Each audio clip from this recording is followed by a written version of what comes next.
Saudamos a todos com a paz do Senhor, agradecendo a Deus por esse dia que Ele nos dá, por essa oportunidade que o programa Mensagem de Esperança também nos dá para outra vez trazermos o comentário da nossa lição bíblica.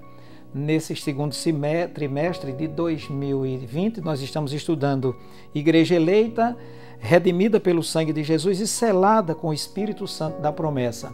E dentro desse tema geral, hoje nós vamos estudar Libertos do pecado para uma nova vida em Cristo. Vou repetir esse tema. Libertos do pecado para uma nova vida em Cristo. O texto áureo dessa lição diz: Mas Deus, que é riquíssimo em misericórdia, pelo seu muito amor com que nos amou, estando nós ainda mortos em nossas ofensas, nos vivificou juntamente com Cristo. Epístola de Paulo aos Efésios, capítulo 2, versículos 4 e 5. A verdade prática, que é um pensamento do comentarista da lição, diz: por meio da maravilhosa graça divina, fomos libertos do pecado, perdoados e salvos da condenação, e ainda recebemos o direito à vida eterna. O objetivo geral, principal dessa lição diz: revelar que a graça salvadora de Cristo nos garante a vida eterna.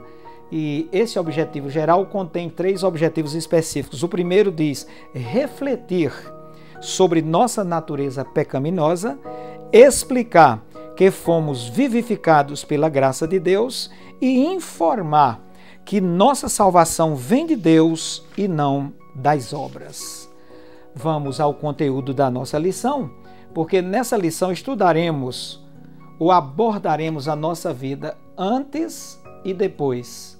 Antes perdidos e agora salvos em Cristo Jesus, segundo os princípios da palavra de Deus. Portanto, cabe a cada um dos nossos ouvintes decidir se crê ou não na palavra de Deus. O tema da lição, como já disse, libertos do pecado. E a libertação da antiga vida de obras más, de uma pecaminosidade intensa, a libertação desse estilo de vida é que capacita qualquer ser humano a se tornar uma vida nova ou ter uma vida nova em Cristo para praticar boas obras. Fala do pecado. O que é pecado? Pecado é toda transgressão contra a palavra de Deus. Pecado é errar o alvo, é desviar-se do rumo e afastar-se do caminho da justiça. O apóstolo João, na sua primeira epístola, no capítulo 3, no versículo 4, na parte A, diz: todo aquele que pratica o pecado também transgride a lei. Então, libertos desse pecado para uma nova vida. E o que é uma nova vida em Cristo? Eu tenho uma nova vida em Cristo? Você, amado telespectador, tem uma nova vida em Cristo? Então, nessa lição, nós vamos estudar relevantes aspectos da doutrina da salvação que falam exatamente, discorrem plenamente sobre essa nova vida em Cristo por meio da graça maravilhosa do Senhor Jesus, quando fomos salvos, perdoados, libertos e ainda, por fim, temos a vida eterna. Essa lição ela contém 3 tópicos importantíssimos. O primeiro tópico, ele fala a antiga natureza morta em ofensas e pecados. O segundo tópico, vivificados pela graça. E o terceiro tópico, a salvação não vem de obras. Tomando o primeiro tópico, a antiga aliança, ou a antiga natureza morta em ofensas e pecados, fala da nossa condição anterior. Decore isso, o antes. Quando o texto aos Efésios, capítulo 2, versículos do 1 ao 3, descreve a nossa terrível situação, a situação horrorosa da humanidade, debaixo da ira de Deus por conta da natureza pecaminosa. Mortos era a nossa situação em ofensas e pecado. Morte significa separação, vem de uma palavra grega chamada thanatos, que tem esse sentido de separação. E essa morte aqui é a morte espiritual, que é a separação eterna de Deus.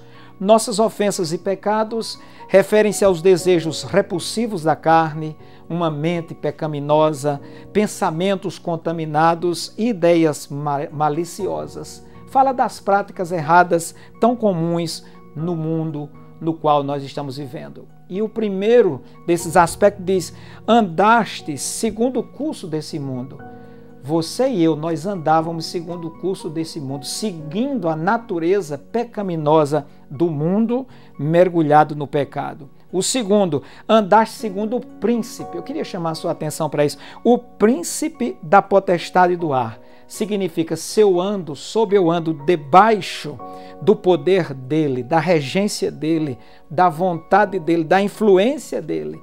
E eu quero lhe dizer, por conta da morte espiritual no Brasil e no mundo, considerando toda a população do mundo, há bilhões de pessoas, vou repetir, bilhões de pessoas mortas espiritualmente andando debaixo ou segundo a potestade do ar. E também fala que nós andávamos fazendo a vontade da carne e dos pensamentos, algo horrível. Fazer o mal, intrinsecamente má, é a natureza do homem. E isso já foi visto por Deus desde o livro do Gênesis, no capítulo 6, versículo 1, a parte A, que diz: e viu o Senhor que a maldade do homem se multiplicava, ou seja, domina o homem. O segundo tópico dessa lição fala agora do depois, e eu quero lhe convidar para você prestar atenção a esse depois. Se eu estava morto, eu agora sou vivificado pela graça de Deus. Eu fui alcançado pela misericórdia e pelo amor divino.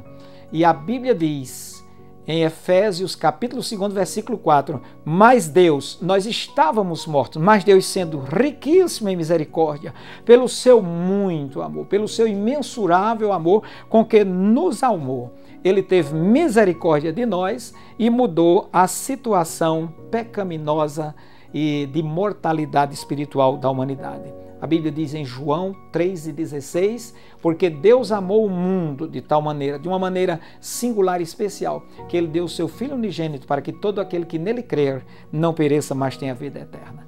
Então nós estávamos mortos, mas somos vivificados pela sua graça. Deus, pelo seu amor, ele nos vivificou. E só Deus, através do Espírito Santo, que trabalha em cima da sua palavra, tem o poder de nos vivificar.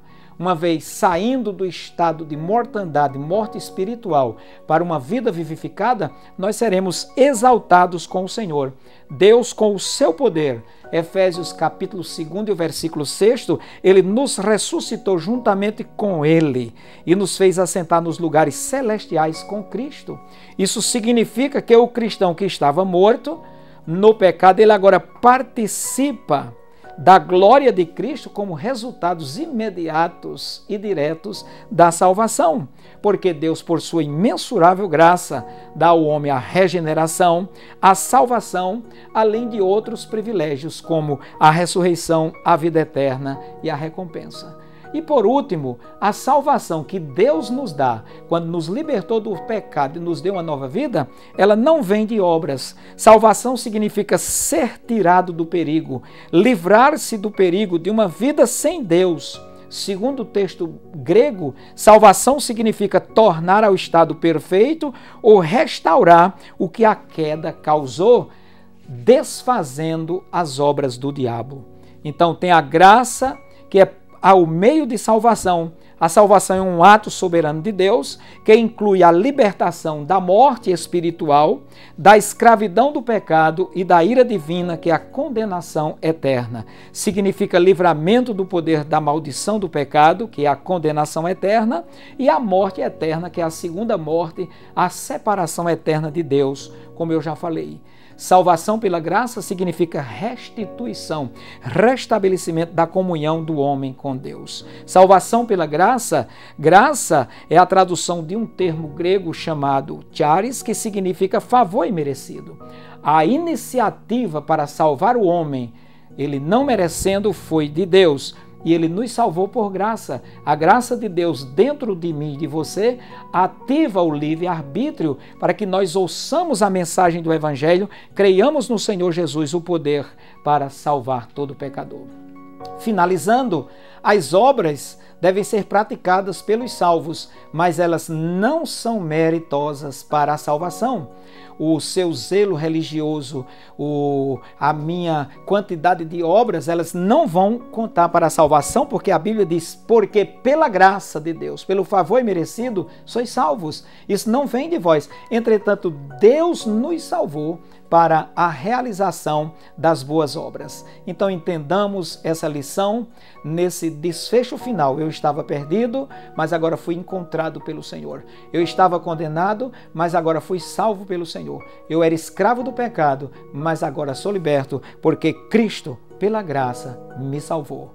Antes e depois. Eu quero viver o depois e peço a Deus que você viva também intensamente esse depois para a glória de Deus. Que Deus em Cristo nos abençoe.